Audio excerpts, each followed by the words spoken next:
cement without rebar is just boneless concrete.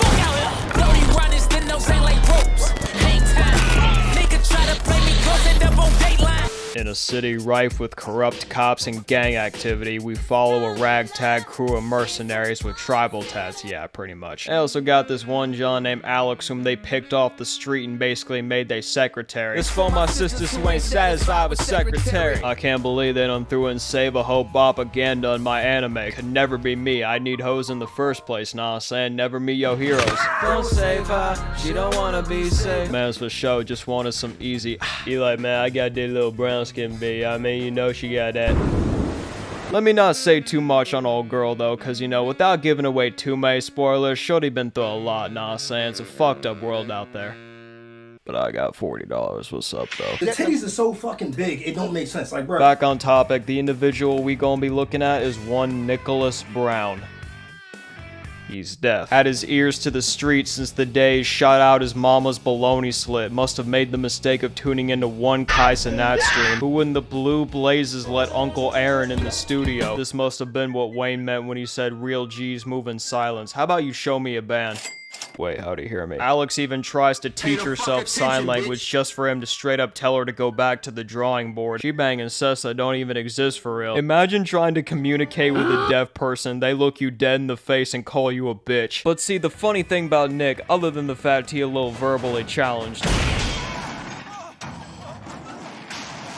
Read my lips. We're running that Eiffel Tower later, so either decompedant or you do. He's also fucking strong. Nicholas in this universe is what they would call a Twilight. Basically, normal looking humans with enhanced abilities. In other words, a disabled superhuman. This man is a walking oxymoron. And in order to tell who is what, every Twilight wears dog tags. But as they explain in the anime, it's more of a warning than an identifier. In simple terms, you cross a tag, you probably getting tagged. But what happens when two tags cross each other? They both rep their set and get to clashing on some Ungard shit. As you can see, one of the main perks of being a Twilight is having a downright absurd vertical. He licking his lips like he did some, looking like the average US Marine opening a 24-pack of Crayola. Got him right where I want him. Head ass. This leads to easily the best animation sequence in the entire show. Seeing this clip was what convinced me to watch this that night. And as good as this fight is, unfortunately, it is where the show peaks. No other fight comes even close. Now, most people are gonna look at this part and think there must have been a sudden increase in budget, which is hilarious. But I'll bet my bottom dollar what really happened was someone else probably came in to work on the scene and said, watch how it's done, pussies, leading to this remarkably fluid sequence. Everything I just said was pulled from out of my ass, but it's my best guess as to why this animation in particular stands out. Brody out of breath fighting for his life while Nick is walking him down straight poker faced. You're probably thinking, oh well, he must just be like that. Here's the kicker. He's cheating. You see, the tags actually serve another purpose. They have classifications for Twilights based on skill level, and Nicholas is an A rank. In other words, he sucks. But how is he so strong? It's that bodybuilder method. He's on gear. Popping that shit like his breath stank. Them roids got the boy fighting gnomes. And at this point, he done overdosed. I wish my aunt would overdose already. This shit's still recording. The kid starts trying to reason, you know, get him to chill out and like, hey, yo, son, can I holler at you real quick? I don't mean to interject, but I think there might be a bit of a wrench in your plans here. I want everyone watching to close your eyes and imagine fighting a deaf crackhead with a sword. The kid gets bailed by some big titty redhead, and Nick ends up getting tranked and pressed by someone I'd love to make feel young again. Bitch so bad, my girl wanna bring her home. Stop sleeping on my mans.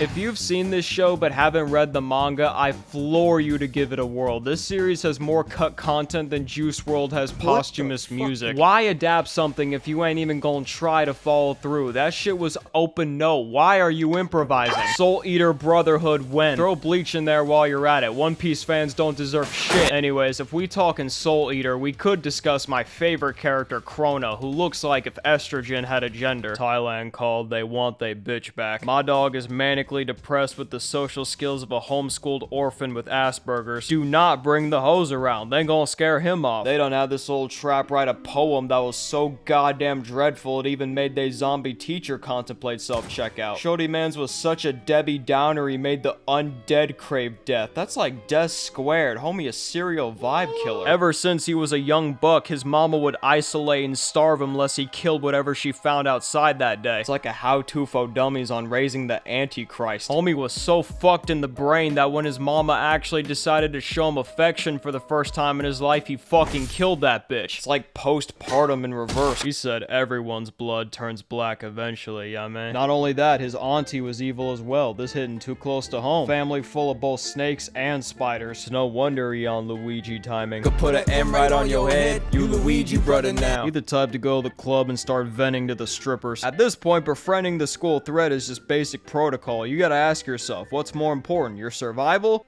or vibes? I'ma move on before this gets any darker. Let's instead peep someone else in the same series. Death. The Kid. The Reaper's spawn. The first student in all black to bring a gun to school and have nobody bat an eye. What could possibly be holding back someone of such prestige? OCD. Not really, but he's got this thing where everything in his life has to be perfectly symmetrical, otherwise he goes into complete fucking hysteria. Much like Alex Kid found the hoe off the porch, but instead of making them do his fucking laundry or something, he decided he was gonna weaponize the bops. This man is so obsessed with symmetry, he be grabbing fistfuls of breast complaining how they ain't the same size. Like, dog, you made the sandwich. I'ma start a garage band named Fistfuls of Breast. All we do is reggae covers of Mary J. Blige songs. They was taking the SAT or a fucking spelling test. I don't fucking remember. I'm a little fucked up. But either way, he would have passed if not for this mental hindrance. Swear to God, he spent the entire testing time writing his name as perfectly as humanly possible. The son of a bitch writes in Times New Roman. He bugging so hard, he ends up ripping the test and reacts appropriately. Blackstar wanted to run ISO so bad, he broke off a piece of the school just so he would fight him. He would have been less upset if he called him a slur. They was going blow for blow until past tense the second said, "I'm done playing with you," and proceeds to stomp him out. Look at how far he cocked that bitch back. No pupils either. He was willing to go to court over this shit. Brought him to one knee like he about to pop the question. My goat could never.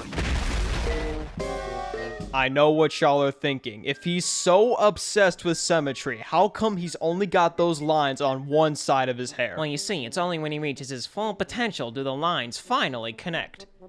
You dig? In another episode, he goes to an abandoned city searching for a key. It's here you'll find the remains of KSI's fanbase after he dropped that bullshit-ass song. I do not know nothing but no ice. Why are you yelling at me? He ends up getting tag teamed by the Insane Clown Posse. This shit would have went triple platinum in 2016. Liz and Patty are waiting outside Maria, so he's left with only one option. But once again, his condition gets the better of him. He sees them maneuver in perfect unison and gives them the same look alcoholics have feeling the keys in their pocket.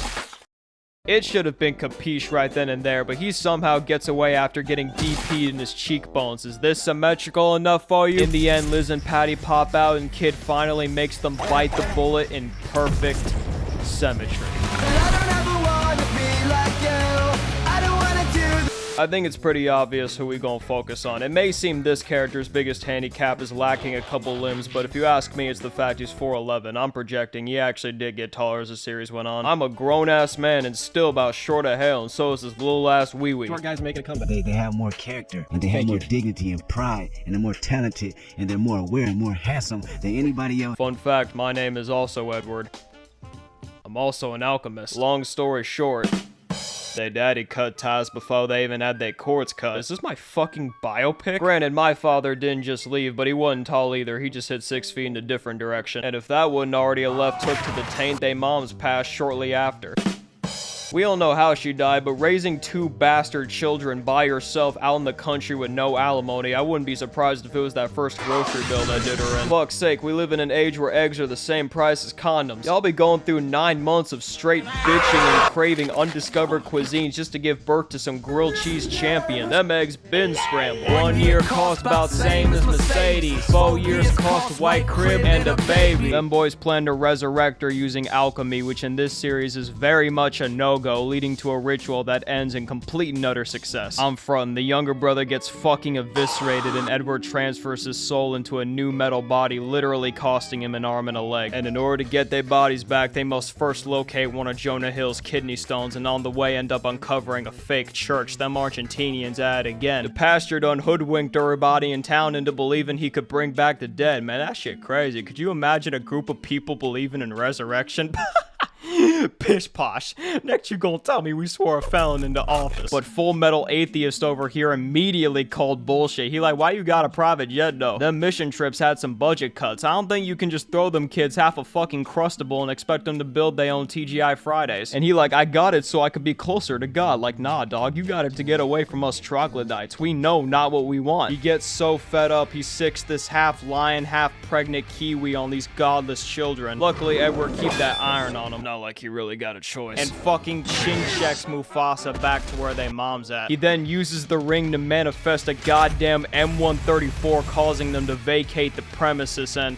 oh, hell no. Let me get left in this Red Roof First Link no plan B ass pose. I'm bringing forth Armageddon. Edward gets the pastor to admit it was all a hoax for everybody to hear, and this got him so displeased he turned into Spopovich. Real talk, that fight was more uncomfortable to watch than the one where Mike Tyson has ass out. Anyways, Edward puts the beats down and oh nah, getting your shit ran under God's roof is nefarious work. Shit ended up being fake anyway, probably won it in a raffle along with a gift card to Bath and Body Works. I love how they just straight up leave that one bit in a state of disillusion. Her entire world and everything she came to know was all straight hogwash. To be fair, she did up the poll on homie. Definitely wouldn't get no sympathy after that.